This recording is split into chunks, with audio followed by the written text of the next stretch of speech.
over here in the Beaumont area once again. I think it's been something in the neighborhood of 2 years since I had an opportunity of visiting here with you and speaking in this congregation. We traveled over to Lake Charles yesterday evening and spent the night over there and had a chance to visit with the Doucettes.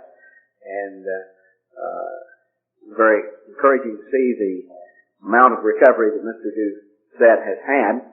And I know that you'll be continuing to pray for him and that God will restore him completely, as he certainly does need, and certainly seems to be well on his way. But anyway, it is very good to be over here and to have a chance to visit with you. As we look around in the world in which we live, as we listen to the news over television or the radio, or you read the newspapers or the news magazines, one of the things that we notice is the fact that the news that we see is generally bad news. I was visiting with Mr. Doucette's brother, Vernon Doucette, just this past Thursday evening there in Houston, and we were talking about some of those things, and he mentioned, he said, he commented, I guess, earlier that day, something with some of the men he worked with, and he said, if there wasn't any bad news, it'd put these newspapers out of business, wouldn't it? Because that's generally what they specialize in. But of course, they're not on the verge of going out of business, because whatever area you want to focus in, there's plenty of bad news for them to report. And whether they want to focus in on the international scene, they want to focus in on some of the problems that are going on over in Europe. And we just recently had Secretary of State Haig's comment at the Madrid meeting, in which he blasted the Soviet Union for their intervention in Poland. And the situation has been tight and has been tense in that area and continues to just fester along. We, in this country, came to the rescue of our big multinational banks who literally have multiple hundreds of millions of dollars that are at stake in terms of loans to Poland. So Poland is at the point of defaulting on its loan, so the American government picked up the tab and paid the interest. So Poland would not be declared bankrupt. Because if Poland went bankrupt, then you might see a bank failure of some of the big multinational banks headquartered in New York, and we don't want to see that. So the U.S. government, while it is strapped for cash, somehow comes up with the amount of money to pay many, many tens of millions of dollars just in interest on the Polish debt, so that we can somehow preserve the fiction that Poland is not bankrupt. Well, we soon shall be. We pick up the tab for them. We're well on our way. And the situation continues to deteriorate. You look, whether you look in Europe, you look in the Middle East. Just recently, the statement was made that we had prevailed upon Prime Minister Menachem Begin in Israel not to invade southern Lebanon. We had a plan to do so, and our government had felt that it would destabilize the Middle East. You better believe it would destabilize the Middle East. So we managed to talk Begin into not doing that. So Begin is an individual who seems to do pretty much what he wants to do. So if he gets ready to invade, I don't know that we're necessarily going to be able to stop him. But we see, as we look around, we see all of the jockeying for power and position. We see various nations trying to maneuver themselves into strategic position, trying to build their own empire that they can somehow use to hold down or to keep back other nations.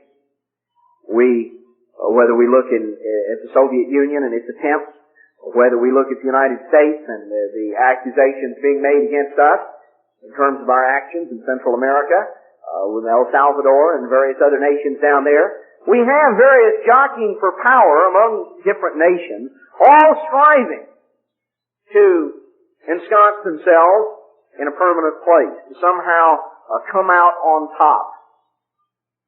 As we look at history, as we look at the ebb and flow of empires, of various events, that have transpired. And actually, you have to realize that when you look at history, you're only looking at prophecy from another standpoint. Prophecy is history that is written in advance. You look backward on the events of history, you look forward on the events of prophecy. But it's basically the same thing, just seen from a little different perspective. As we look at the things that are going on in the world today, as we look at the history of the rise and fall of nations and empires, the ebb and flow of events, are all of these things simply a matter of time and chance? Is it simply a matter of happenstance? Is it simply a matter of someone happening to be at the right place at the right time? The Apostle Paul, back in the book of Acts chapter 17, speaking to the Athenians gathered on Mars Hill, made a statement that serves to make clear to us certain of these things. He says in verse 24, God that made the world and all things therein, seeing that He is the Lord of heaven and earth, dwells not in temples made with hands, neither is worshipped with men's hands as though He needed anything, seeing He gives to all life and breath and all things, and has made of one blood all nations of men for to dwell on the face of the earth, and has determined the times before appointed, and the bounds of their habitation. So we read here that God has determined the times before appointed, and the bounds of their habitation. So the rise and fall of various empires, of various groupings of people, is not simply a matter of time and chance. God has determined the bounds before appointed. And the times, He's determined the bounds of their habitation, the times before appointed. We read in the book of Deuteronomy chapter 32,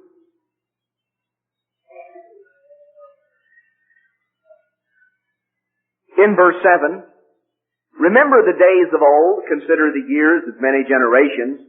Ask your father, and he will show you, your elders, and they will tell you. When the Most High divided to the nations their inheritance, when He separated the sons of Adam, He set the bounds of the people according to the number of the children of Israel. So we find here that God separated the sons of Adam.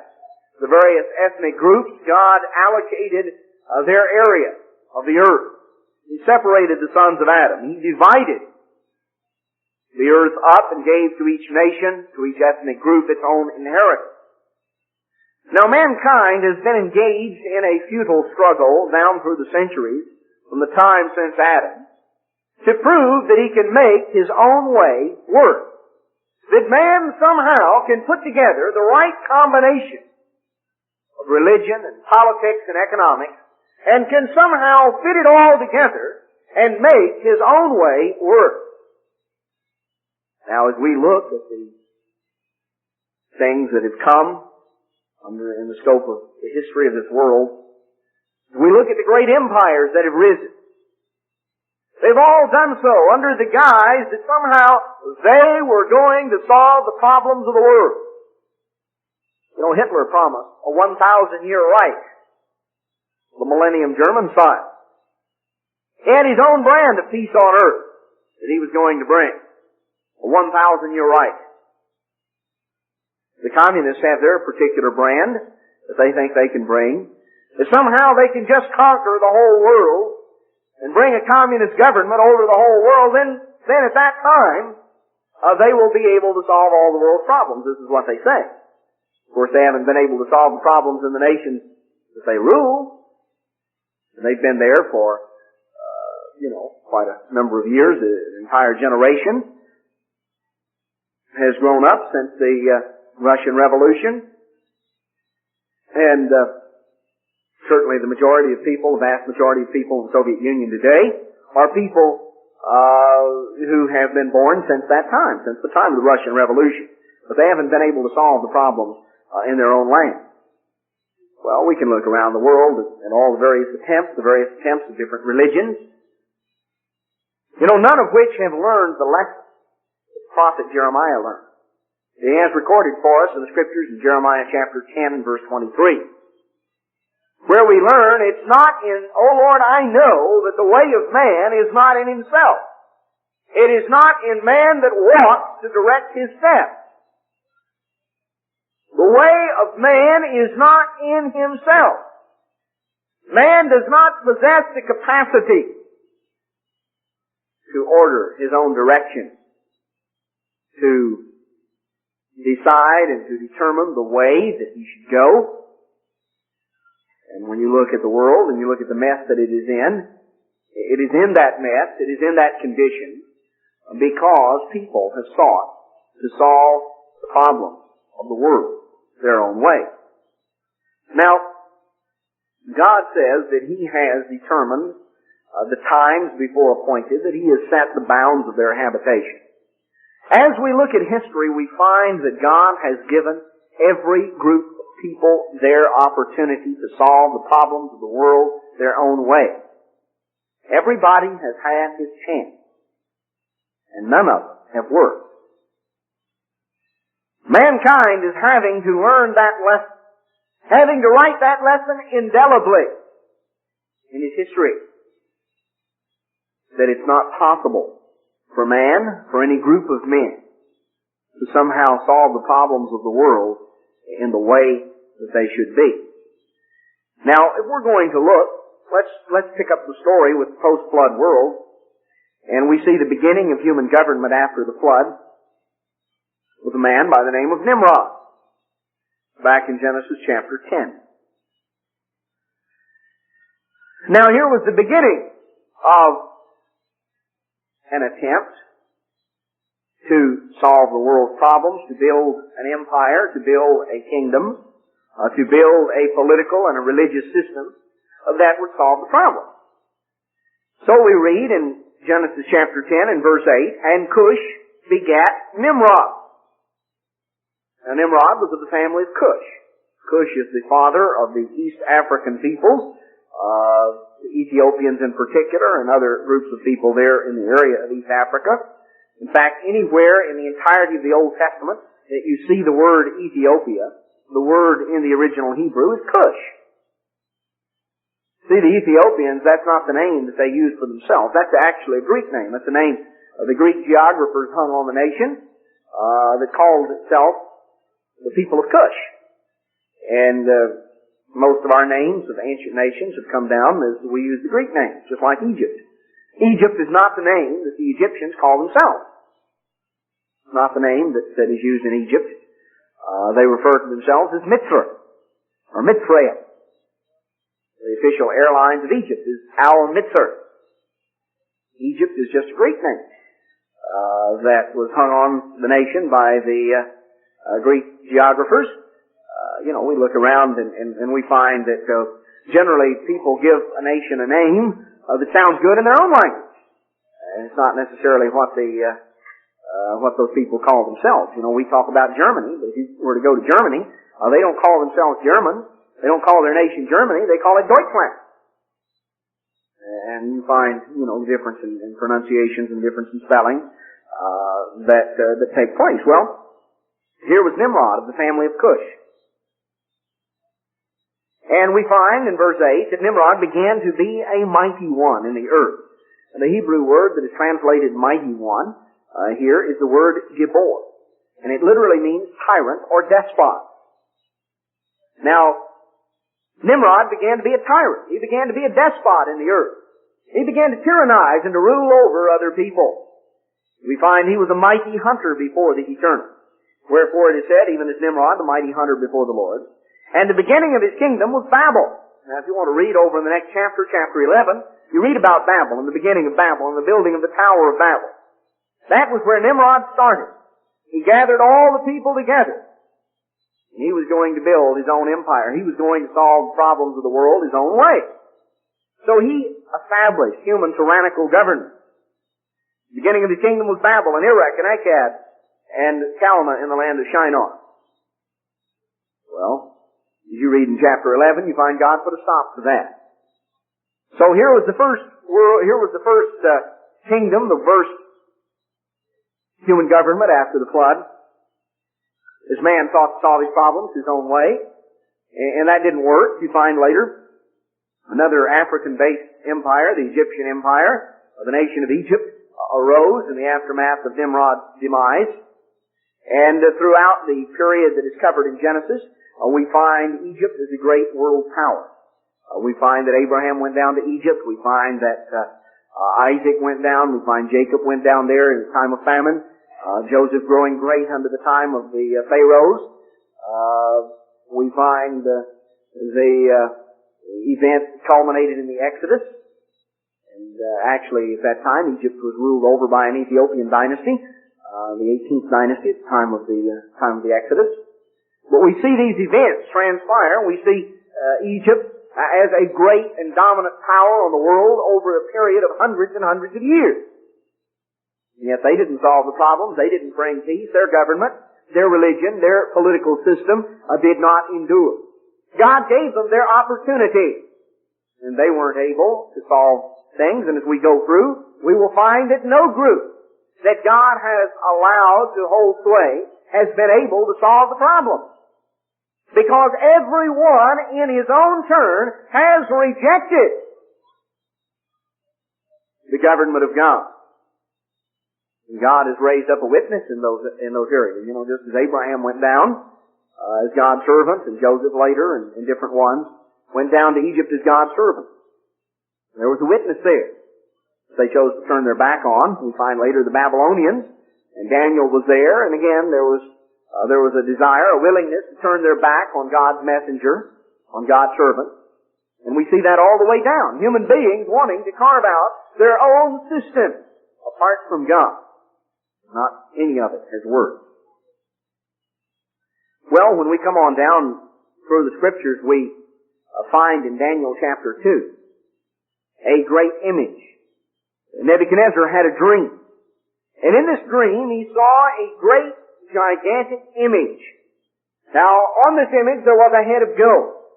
And then there was a shoulders and chest of silver. There were thighs of brass. And there were legs of iron.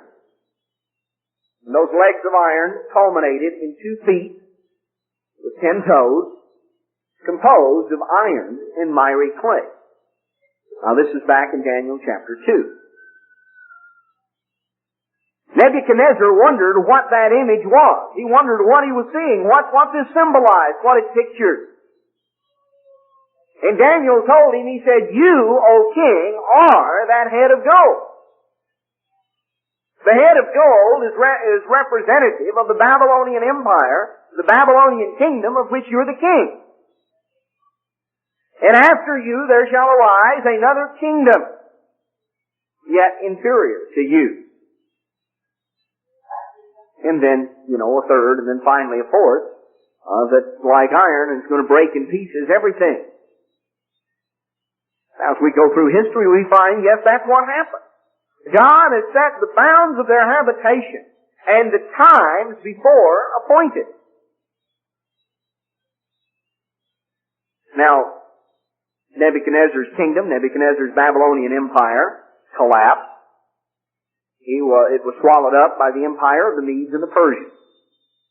That empire held sway over a period of years, and then it fell before the onslaught of Alexander the Great, Greco-Macedonian Empire. And then, in turn, that empire split, was divided among Alexander's generals after his death, and ultimately was swallowed up by the Roman Empire, which continued on down historically as the 2 legs of iron, the Eastern Roman Empire, the Western Roman Empire, culminating in the final 10 toes. And then we read that there is to be, in Daniel 2, we read that there is a stone that is cut out without hands that will smash the image on its toe, grind the whole thing to powder. And the stone will grow and become a great mountain and fill the face of the whole earth. And that, of course, represents Jesus Christ and His return to this earth, smashing that image on its final end-time restoration, destroying that entire system, and establishing God's government, which is going to fill the whole earth. God has determined the bounds of their habitation and the times before appointed. Now, it's interesting when we read the story and we see the degree to which God has intervened. You know, God prophesied through Isaiah the prophet a couple of hundred years before the event that He would raise up a man by a particular name. A man by the name of Cyrus. That would conquer Babylon and would allow the Jews to return and to rebuild the temple, to rebuild Jerusalem. Jeremiah prophesied to the Jews of his day that they would serve the king of Babylon 70 years. God had determined the time before appointed. And He had allowed a period of 70 years that Judah was to be in subjugation to the king of Babylon. Now Babylon viewed itself as being an invincible empire, headquartered by an invincible city that could never be conquered. You know, we think in this nation that if we can somehow put enough money into war-making implements, and actually when you check it up, we as a nation, we tithe. Now, you might not be aware of that, but we do. If you'll check up some of the figures, you will find that we pay two different tithes to our gods. We're going to take a figure, approximately 10% of the gross national product. 10% goes into defense and defense-related industries, not just the governmental budget, which is almost that amount, but then when you figure in the other money, that into defense and defense-related industry. So we tithe to the God of war. Another 10% goes of the gross national product of this nation is sucked into the medical realm, the medical expenditures, all of the medical expenses that take place in this nation in a year's time. Incredible figure. So we tithe to the God of war and the God of medicine. But our gods have not been able to give us either peace or health. It ought to tell us something as a nation about the gods to whom we tithe. Because we've rejected the true God as a nation. We don't look to Him as our protector and as our provider. We think that we can build up enough armament, we can build up enough missiles, and somehow we can determine the course of world history. God has set the bounds of our habitation and determined the time before appointed. Now that's what He's done for Babylon. You know, Babylon built a wall. There was a wall around Babylon. That wall was 335 feet high. That's the height of a 33-story building. That's a tall wall. How would you like to try to scale that one? You want to build a ladder and climb over it? You going to try to jump over that one? Wouldn't work, would it? Babylon felt that it was invincible, great Babylon. Nebuchadnezzar looked and he says, "Is this not great Babylon which I have built?" And he was very impressed. Wall 335 feet high. No way an enemy could get over that. You couldn't drill through them either. The walls were 85 feet thick. They had chariot races around the top of the wall. That's right. They had like a super highway, like 610 loop around Houston or something. They have chariot races there too. You just don't want to be on there when they do. They're liable to race right over you. But it's kind of like that verse back in, I think it's in the beginning of Isaiah where it says, and of their chariots there is no end. It makes me think of the Houston freeways every time I look out there, and I think about that. There's no end to their chariots. You just fill it with them. Okay? They literally did. They had 85 feet, that's plenty wide. You could have several teams, several chariots racing, several abreast around the wall. And that's what they did. They had ramps coming up from the inside that they would get up there, and then they would, race around. So they felt that they had an invincible city. There was a river that flowed right through Babylon. See? Had the water supply. They had great, gigantic brass or bronze gates. They were tremendously heavy, solid. Couldn't break them down. Couldn't get in through that way. Well, God had said, He prophesied In Isaiah 44:27, it says, to the deep, be dry, and I will dry up your rivers. I hadn't thought about that. You know, when Cyrus came in, Babylon fell in one night. Babylon fell in one night. What Cyrus had done, unbeknownst to the Babylonians, is a ways upstream. He had his men dig a channel that diverted the course of the Euphrates River. And at the crucial point that evening, as darkness fell, they broke down the dike that separated the Euphrates River from their channel. The Euphrates diverted. And the water level dropped and dropped and dropped as it flowed under Babylon. And his soldiers just went under the wall. And the riverbank. Went under the walls, came up on the other side and opened the gates. People of Babylon were having a big drunken orgy. They were having a real blowout, real blast. Because they were protected. They were invincible. The soldiers just came under the walls, under where the riverbank was, the water level had dropped down, came under there, opened the gates, and in came the army, and the city fell one night.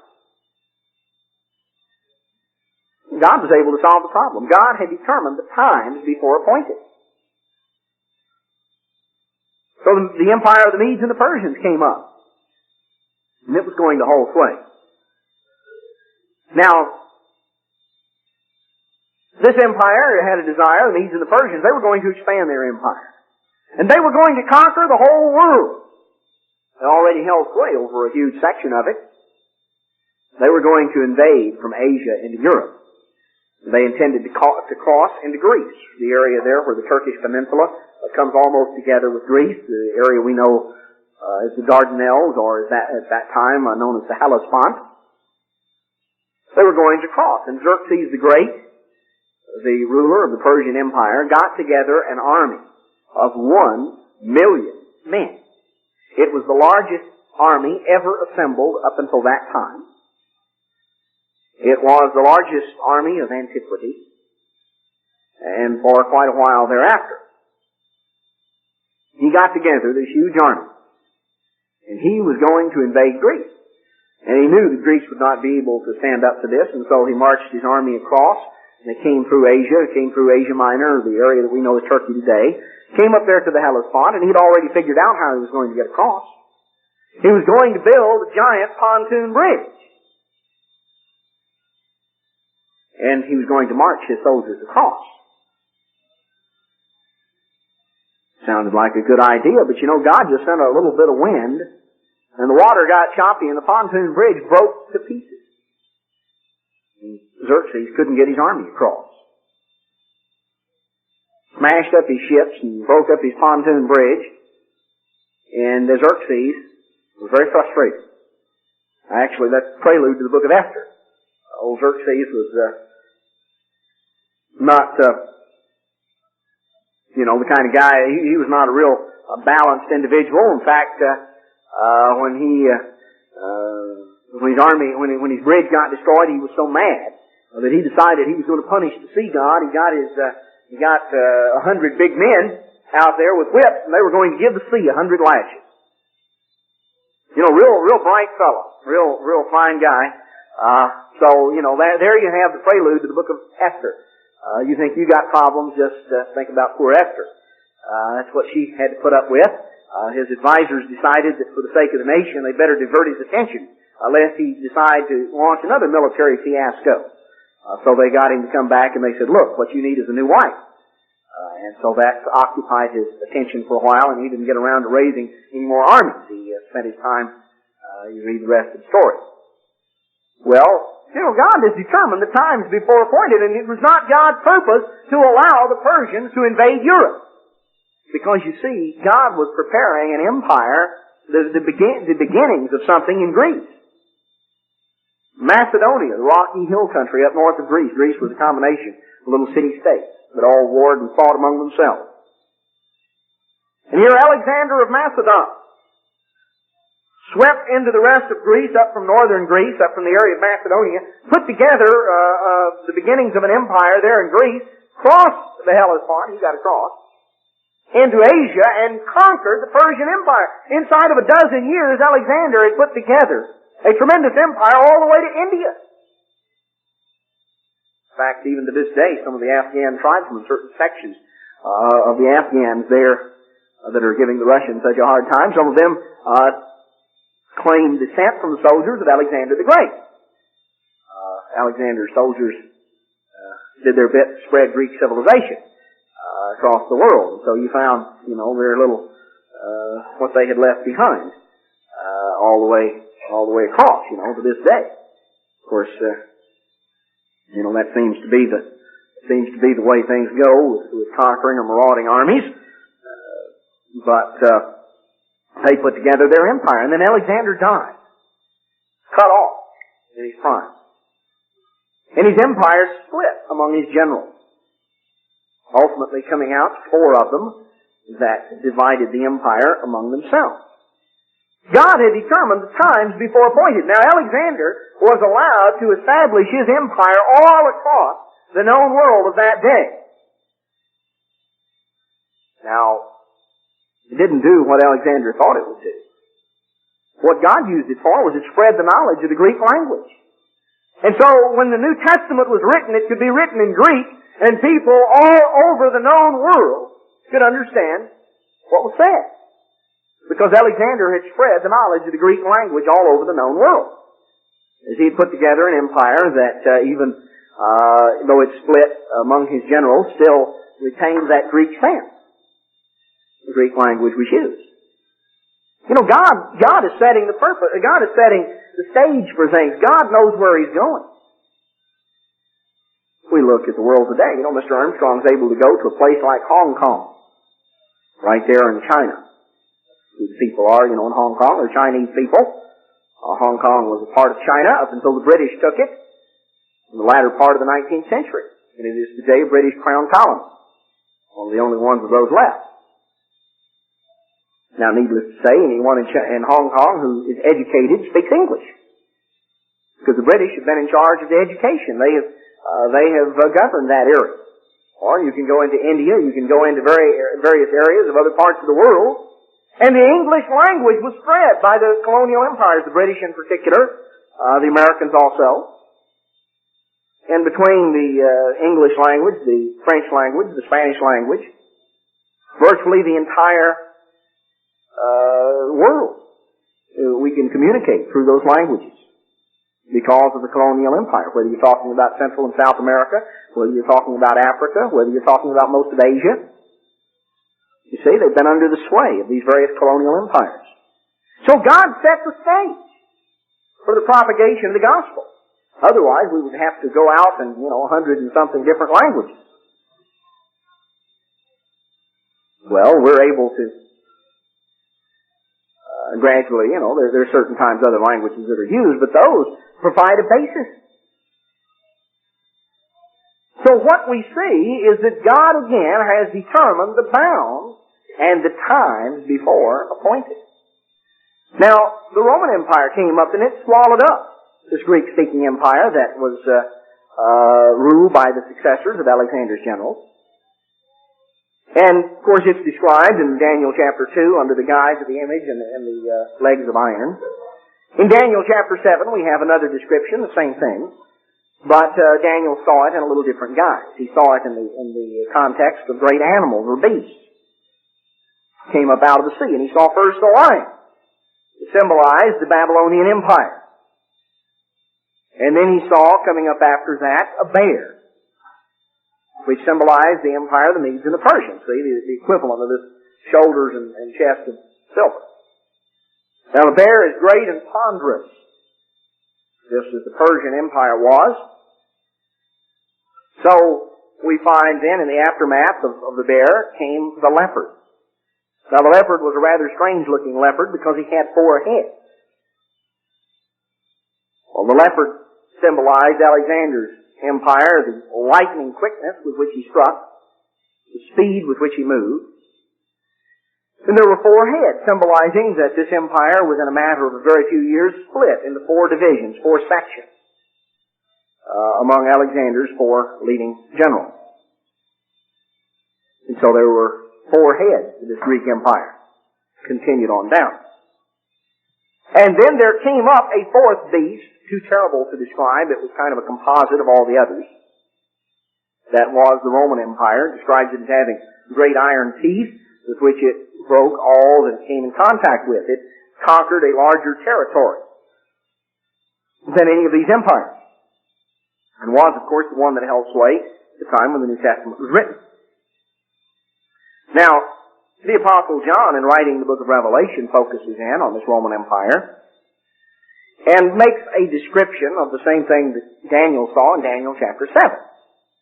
Now, in Daniel 7, Daniel describes this picture of these animals, these beasts.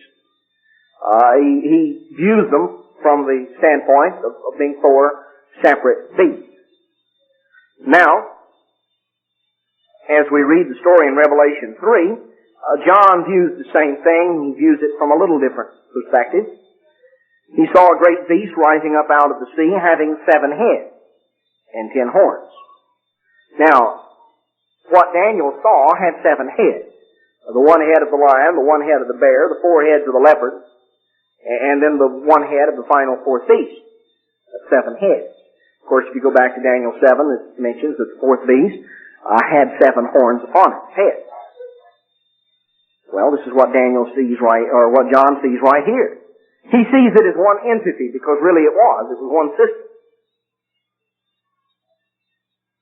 Now, he sees it as having composite parts of the various animals that made it up. And he sees that the ultimate source of authority was the dragon, Satan the devil. In verse 3, and I saw one of his heads, as it were, wounded to death. And the deadly wound was healed, and all the world wondered after the beast. On down in verse 5. And there was given unto him a mouth speaking great things and blasphemies. And power was given unto him to continue 42 months. Now here we see a time that was established. That there was a deadly wound that was to occur. And then that deadly wound was to be healed. Now as we look at the history of the Roman Empire, do we find that the Roman Empire received a deadly wound? Well, yes, we do. It's just a matter of history. The Roman Empire came to an end. The dates that you'll be given in a history book are 476 AD. Rome was invaded. The last emperor, Romulus Augustulus, abdicated. The Roman Empire ended 476 AD. It received a deadly wound. Now, was that deadly wound healed? Well, yes, it was. In 554, there took place an event the history books describe as the Imperial Restoration. In other words, the healing of the empire, the restoration of the empire, the Imperial Restoration. The Pope called for Justinian, who was the emperor in the east, in Constantinople, called for him to come to Rome, drive out the Vandals, Heruli, and Ostrogoths, and re-establish the Roman Empire. Justinian invaded Italy, pushed out the opposition, came into Rome, and the Pope there crowned him as the new emperor of the West. The Holy Roman Empire was born. The empire that was put together under the behest of the Roman Pontiff, the Pope. 554. Now that empire continued on down through successive revivals, through Charlemagne, who was crowned by the Pope on Christmas Day in 800 AD, later by Otto the Great, who headed up a German revival in the 10th century. Then a little later on into the Middle Ages, the Habsburgs of Austria were crowned and were set on the seat of the Holy Roman Empire. They continued on down until finally in the early 1800s, Napoleon was crowned by the Pope as emperor. Napoleon's demise came in 1814 when he was defeated, when his empire was shattered. Now, let's notice something here. We see that this was to continue 42 months. Now, let's look back. Let's look back here in Revelation 11 just a little bit. Revelation 2 and 3, and let's see what 42 months is the equivalent of. Revelation 11 verse 2, the court which is without the temple, leave out and measure it not, it's given unto the Gentiles, and the holy city shall they tread under foot 42 months. And I will give power unto my 2 witnesses, and they shall prophesy 1,260 days. Now here we find a period of 42 months and a period of 1,260 days that are mentioned together. Now they are the equivalent, one of another. 42 30-day months equals 1,260 days. Just a matter of multiplying it out. 42 months, 30 days to the month, comes out to 1,260 days. Now, we'll notice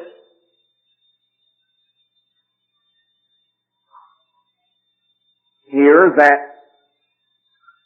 this 1,260 days, or 42 months, the beast was to continue after the deadly wound had healed. From the Imperial Restoration in 554 until the collapse of Napoleon in 1814 was exactly 1,260 years. Exactly. The deadly wound was healed, and power was given to continue for 1,260 years. God had determined the time before appointed. It talks here of an empire, it talks here of a beast, says that upon his head was the name of blasphemy. Well, this was the empire that was called the Holy Roman Empire, which was a blasphemous title, because the only God is holy, and the only one, holy and reverend is His name. The only way that something can be holy is that God puts His presence there. And if there is anything where God's presence was not, it was the so-called Holy Roman Empire.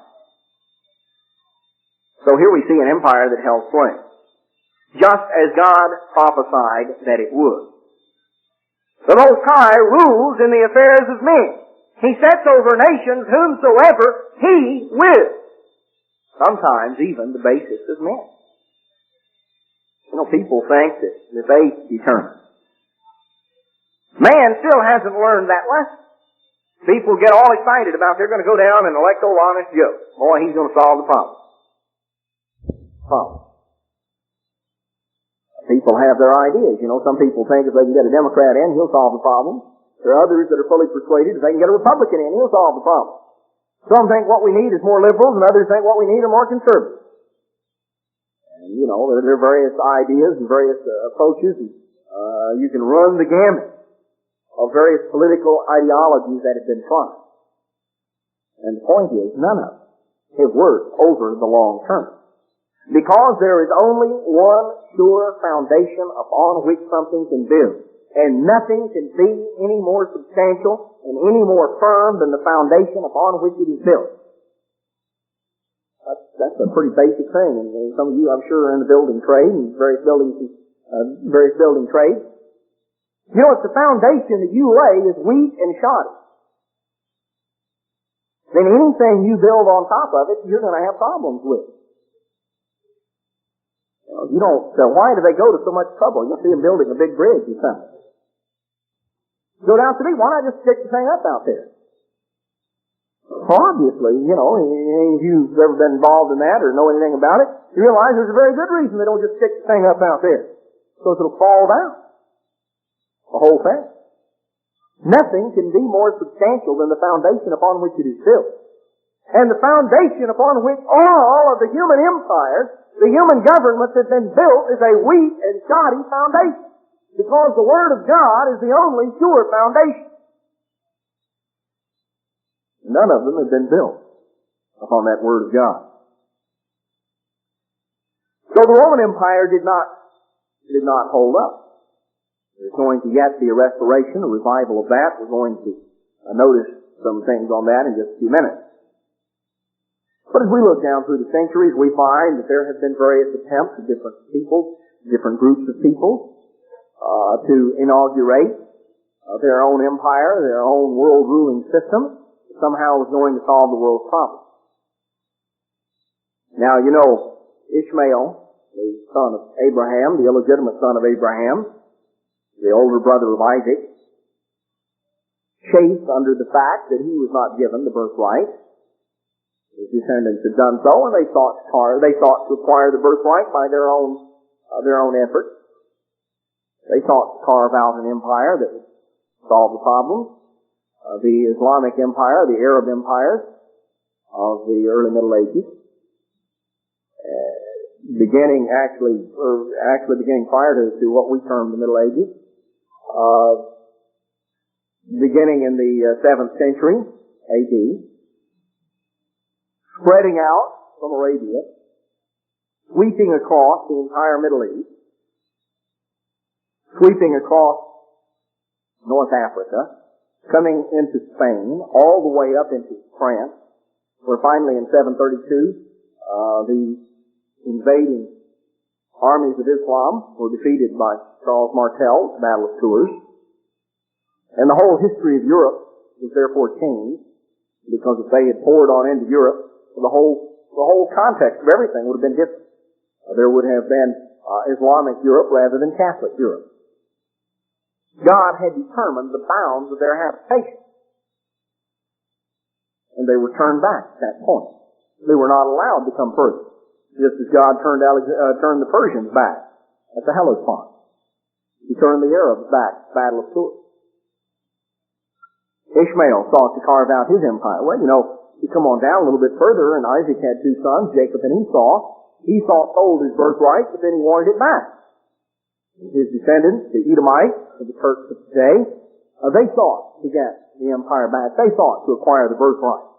And as they came in the Middle Ages, the early Middle Ages, pouring into the Middle East from the area of Central Asia, the highlands, and invading the Middle East, conquering the Arab Empire, swallowing that up, conquering the area that is modern-day Turkey, sweeping across much of the Middle Eastern world, virtually all the Middle Eastern world at that time, coming all the way up into Europe, having come all the way to the gate of Vienna, the capital of the Holy Roman Empire, at which point they were turned back.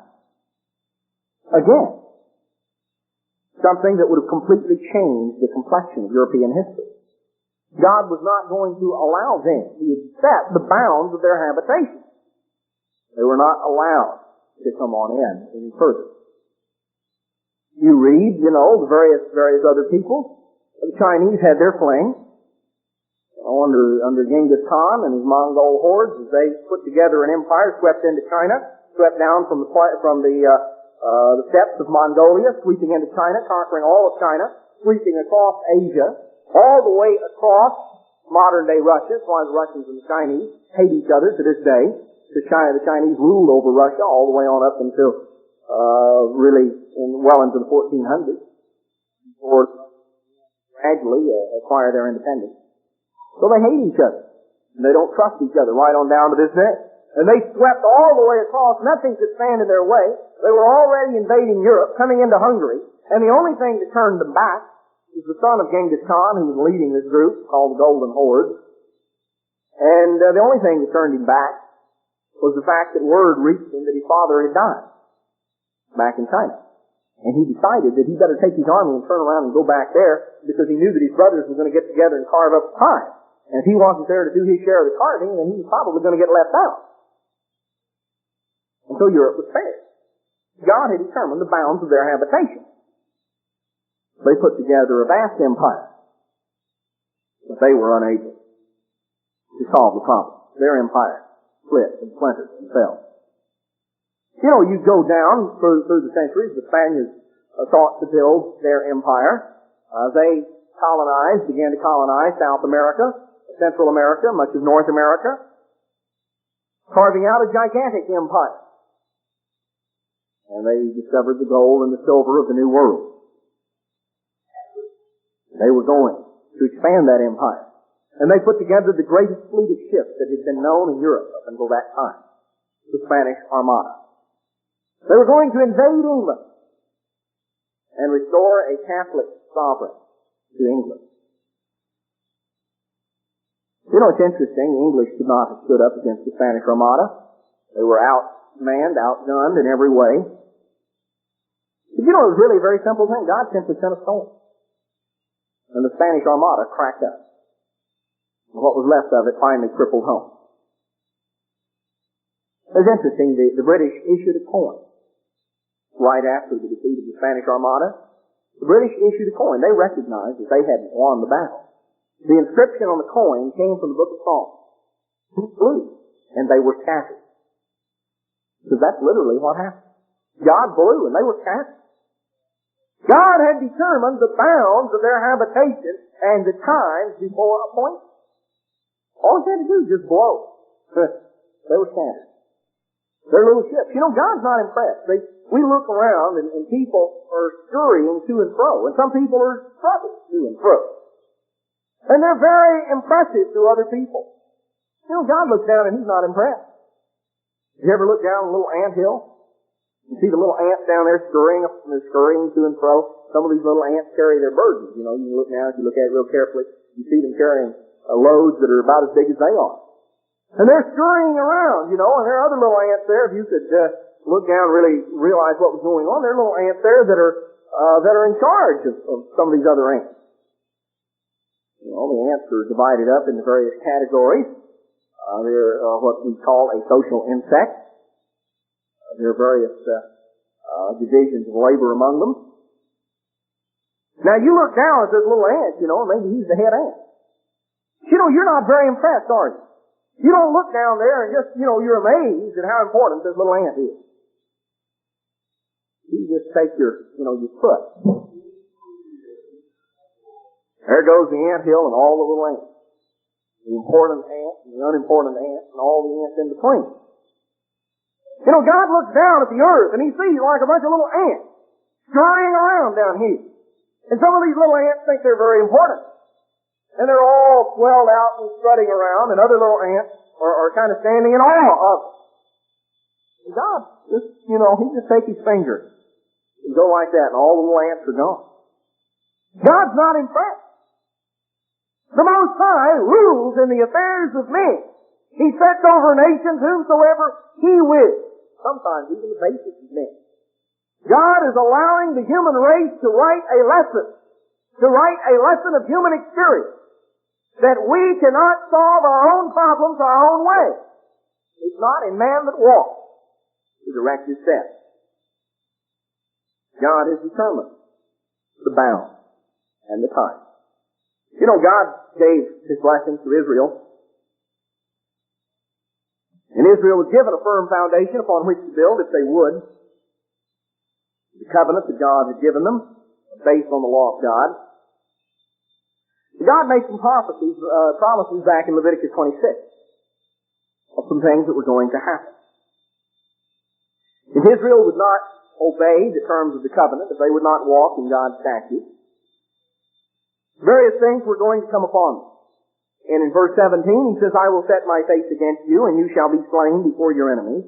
They that hate you shall reign over you, and you shall flee when none pursues you. And if you will not yet for all this hearken unto me, then I will punish you 7 times more for your sins. Now, let's notice here, what does God mean? What is this 7 times?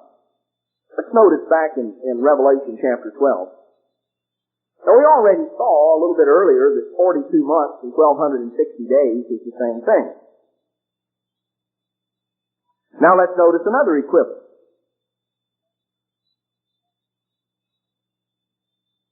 Revelation chapter 12, in verse 6. The woman fled into the wilderness where she has a place prepared of God, that they should feed her there 1,264 days. In other words, 1,260 days. Now we come on down in verse 14, and we read, And to the woman were given 2 wings of a great eagle, that she might fly into the wilderness, into her place, where she is nourished for a time and times and half a time. Now, 1260 days is equated here with a time, times, and half a time. How long is that? Oh, 1260 days also equated with 42 months. How long is 42 months? 3.5 years, isn't it? 36 months is 3 years. 6 more makes 42. 3.5 years. 1260 days, 42 months. Now here we read a time and times in half a time. So the time, one time, times would be 2, and a half a time would be, add up, you get 3.5. So in this context, we're talking about 3.5 years. Time, times, and half a time, 1260 days, 42 months. Same thing. Now, we notice back in Leviticus 26. God says, if you will not for all this hearken unto me, then I will punish you 7 times. Now 7 times is twice as much as 3.5. So you double 3.5, you get 7. You double 1260, you get 2,520. 2,520. Now God told Israel, He said, if you won't listen to me when I began to bring these things about, I'm going to punish you 7 times. 2,520 years. Now, the events that transpire.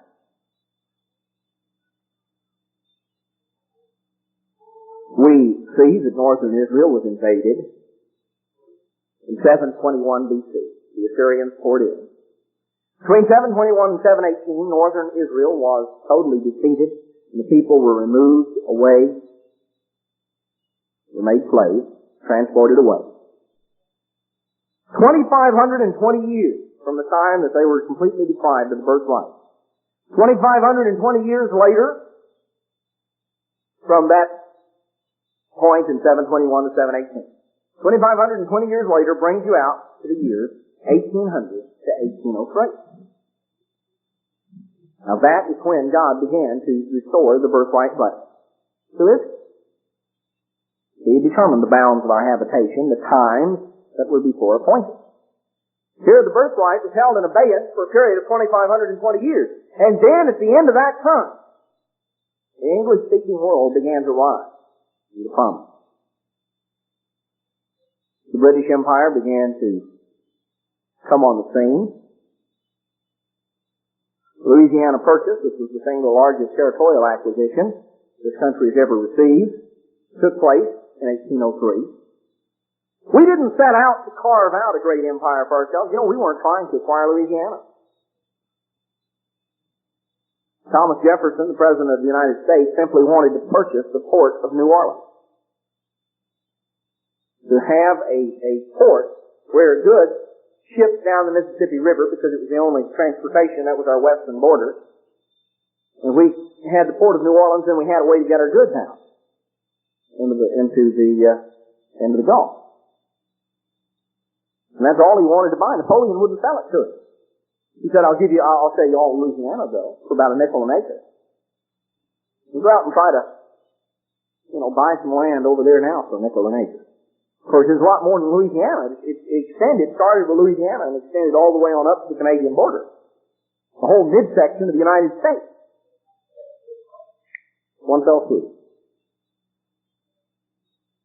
God determined the time that was before appointed, began to bless this nation.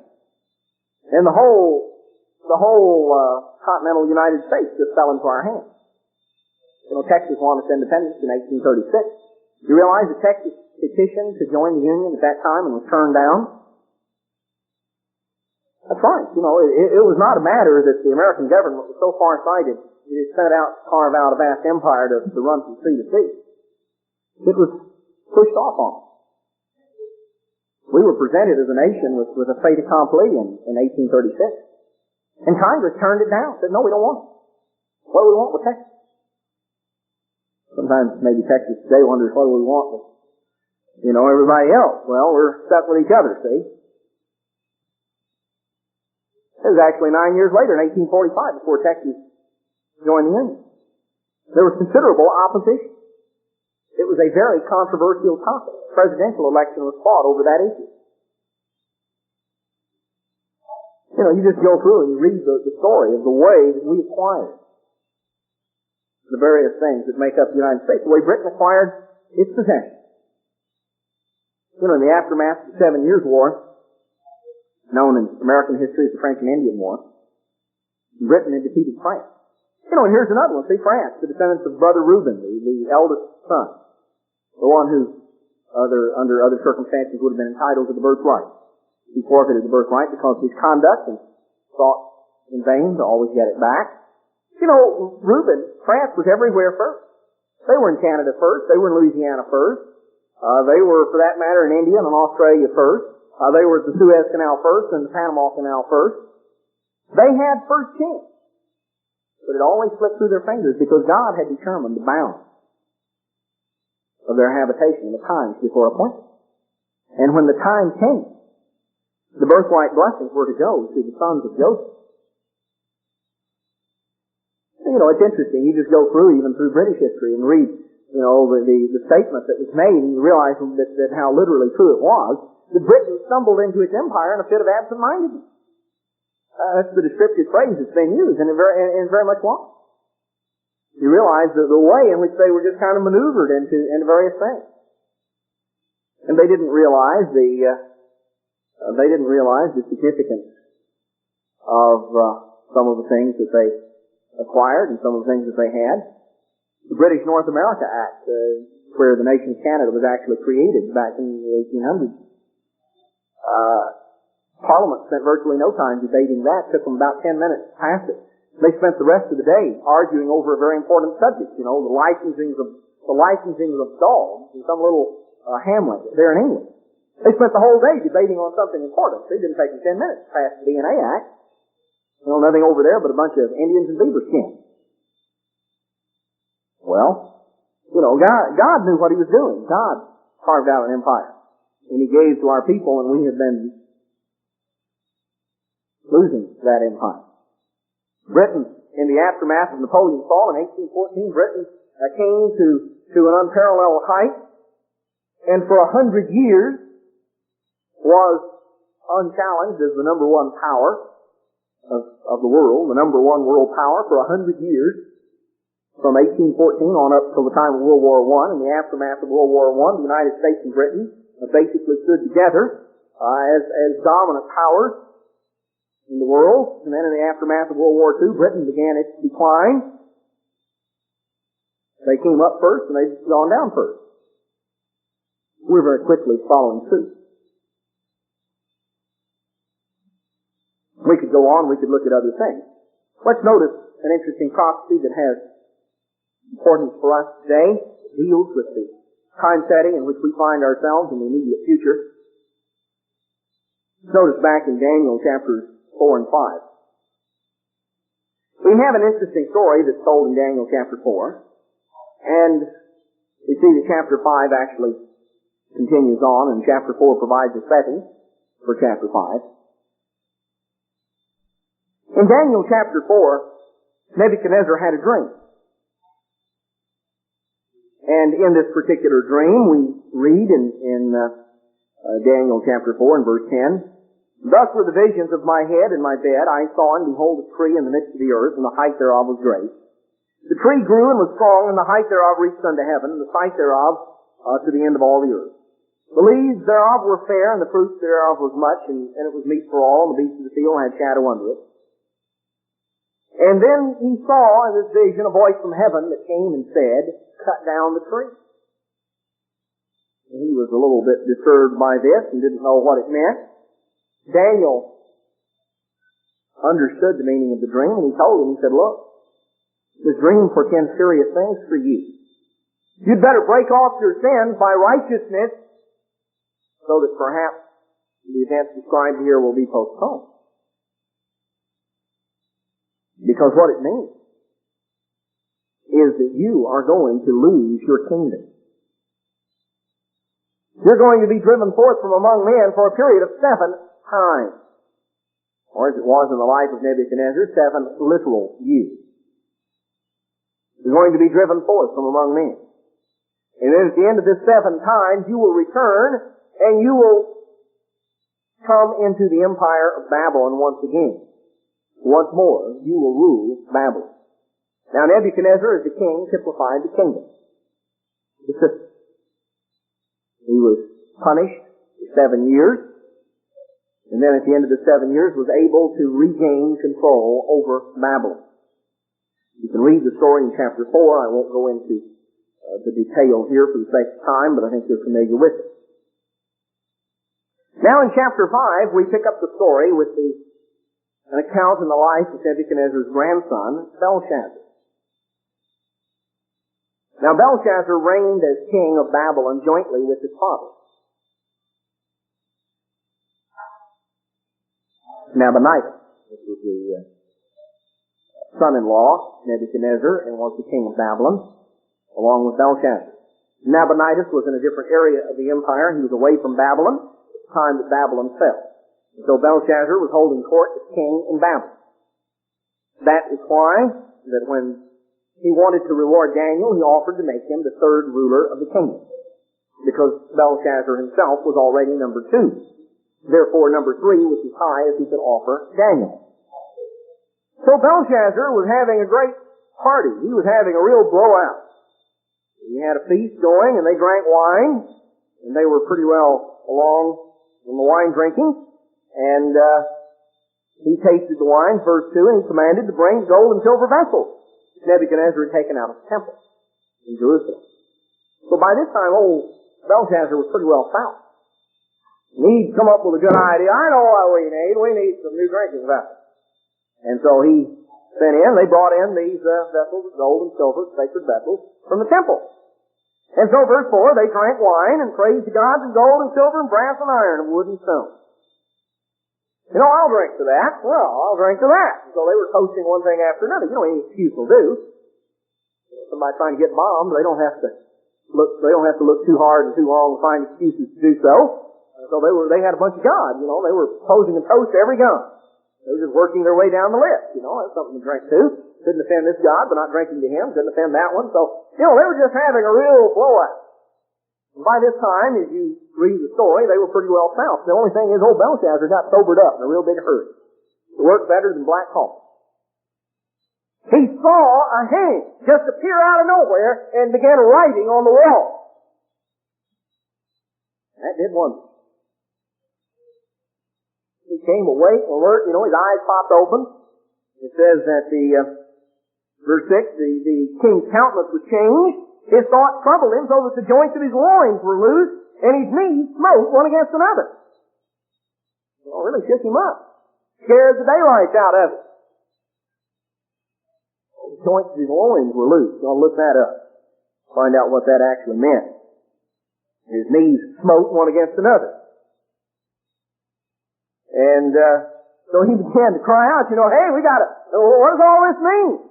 He began to call the astrologers and asking, you know, to bring in different ones to tell him what this meant. They were unable to read it, and he was promising all kind of rewards. I'll make you 3rd ruler of the kingdom. So this scared him to death, and here was this writing up there on the wall. Heard the phrase, the handwriting on the wall. Well, here it was. So finally, the Queen Mother came in, and she said, look, you want to know what this means? There is a man who in the lifetime of Nebuchadnezzar was known as an individual that could reveal secrets. And if you really want to know what it means, you better call for him. His name is Daniel. So they brought in Daniel. In verse 17, Daniel answered and said before the king, let your gift be to yourself, and give your rewards to another. You know, I don't need what you have to give.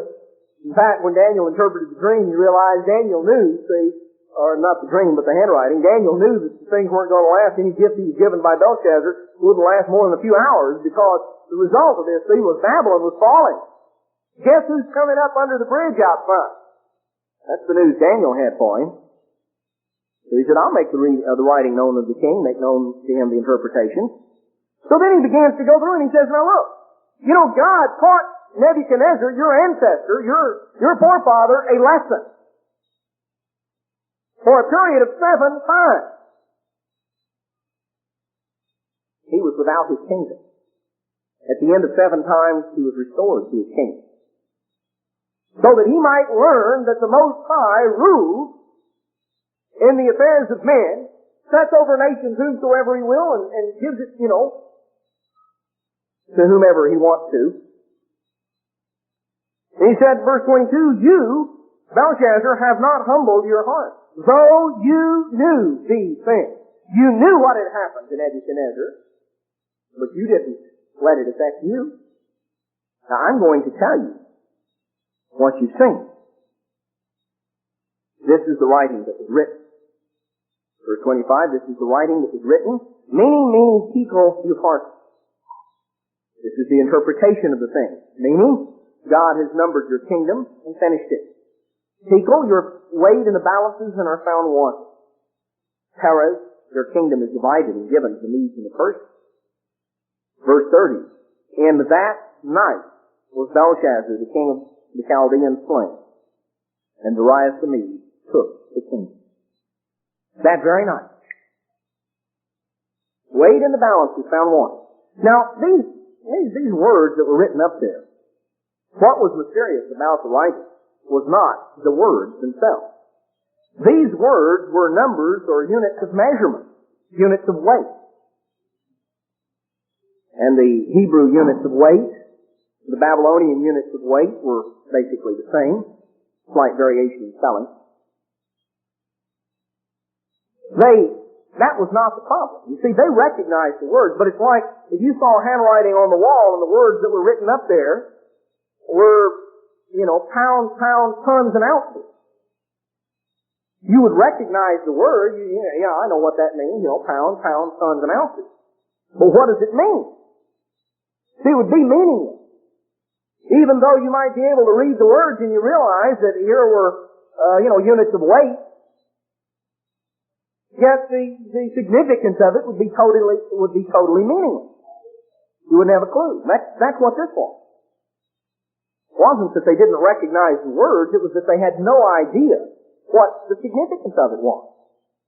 It was just as meaningless as pounds, tons, and ounces, which is a pretty good rendering of what was written up there. Now it's interesting. These 3 units of measurement that are mentioned here, the mina, the shekel, and the perez. You notice in verse 25 it says Upharsin, and in verse 28 it says perez. The U is just it's the same as the word in Hebrew. It's the word and. And unfortunately, in verse 25, the translators render it as part of the word. Well, it was, but it just meant and perez, or parson. Parson was a plural, more than one perez. So the mina, the shekel, and the perez are the units of measurement that are mentioned here. Now, we find here in verse 26, we'll notice, God has numbered your kingdom, you're weighed in the balances, your kingdom is divided. Here were numbers that were weights that were to be divided. Now, it's interesting, the shekel was the smallest unit listed here among these. It took 50 shekels to make 1 mina. It took 25 shekels to make 1 perez. Now, mina is mentioned twice. Mina, shekel, and perez. Now, if you were to take these numbers that are weights and divide them down to the smallest common number of denominator, the mina, which is 50 shekels, plus another mina, which is 50 more shekels, plus a shekel, which is 1 shekel, plus a perez, which is 25 shekels. You add that up and you come up with 126. You might think, well, what meaning does that have? Well, where's the meaning there? Well, let's turn back over to the book of Leviticus. Notice here in the last chapter of Leviticus, chapter 27 and verse 25, and all your estimation shall be according to the shekel of the sanctuary, 20 gerahs shall be the shekel. Now here was a unit that was smaller than the shekel, 20 gerahs. 20 gerahs equals 1 shekel.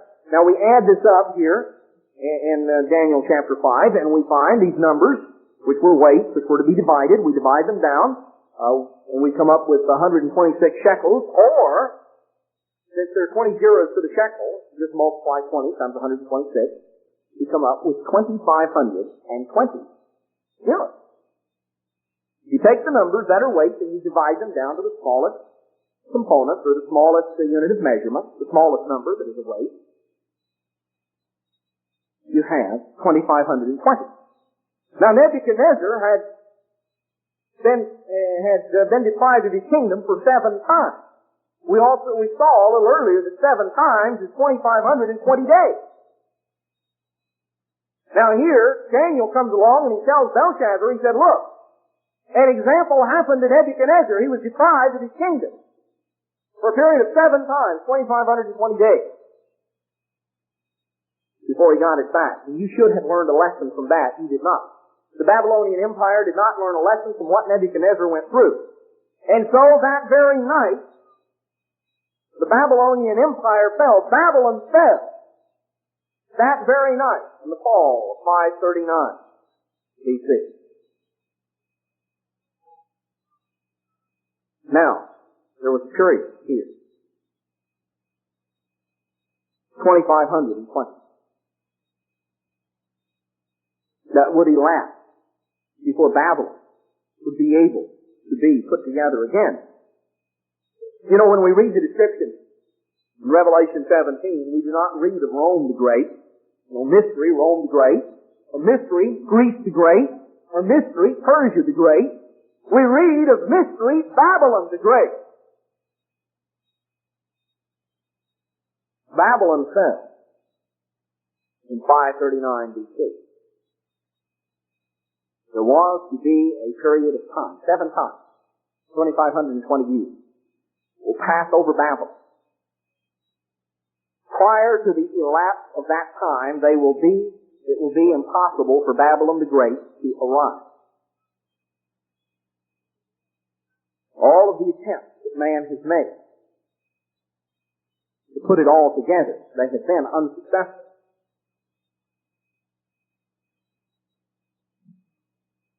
God has determined the bounds of their habitation, the times before appointed. Now it's interesting. You take 539 BC and you add to it 2,520 years and come forward. Remember to add in a year because there's no year zero. When you go from 1 BC to 1 AD, there's not a zero in between. The way normally if you graph out, going from plus to minus, or minus to plus, you come to zero. Well,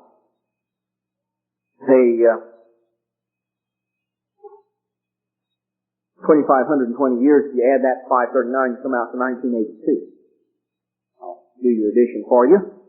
Just add that up, and you come out to 1982. Fall of 1982, we'll see the completion of the 7 times, the 2,520 years that were to come on Babylon.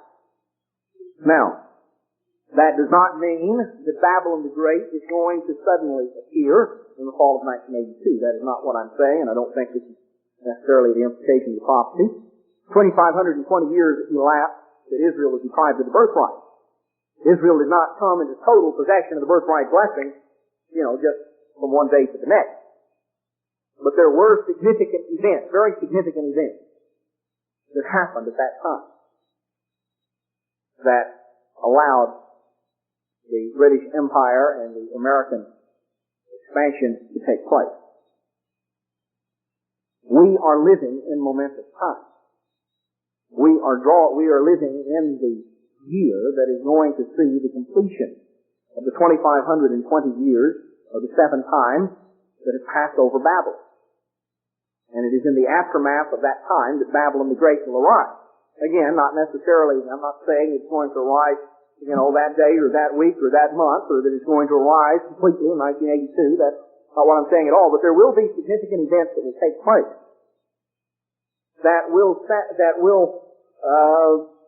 They're going to be very significant.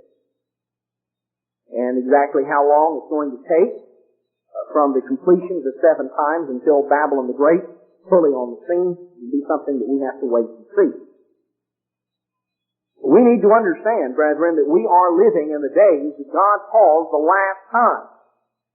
God says, know you this also, that in the last days, perilous times shall come. We're living in a time that God says is going to be a time of perilous times. We're living in an area of the country right here that is relatively prosperous by comparison to much of the rest of the country. There are layoffs in various areas. I think perhaps Lake Charles has been more affected by it than Beaumont has. Over into the Houston area, even though there have been certain layoffs and there are certain job problems that some members have had, nevertheless, that some people have had, not just members, we still are in relatively good shape by comparison with much of the rest of the country. What we have to realize, brethren, is it's not going to go on forever. This age is drawing to a close. The Most High rules in the affairs of men.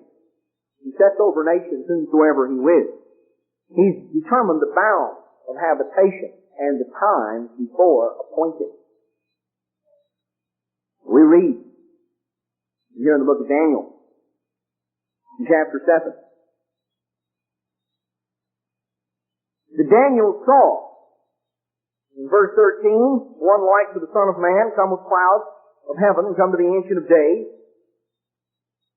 In verse 14, there was given unto Him dominion and glory and a kingdom, and all people, nations, and languages should serve Him. His dominion is an everlasting dominion, which shall not pass away, and His kingdom that which shall not be destroyed.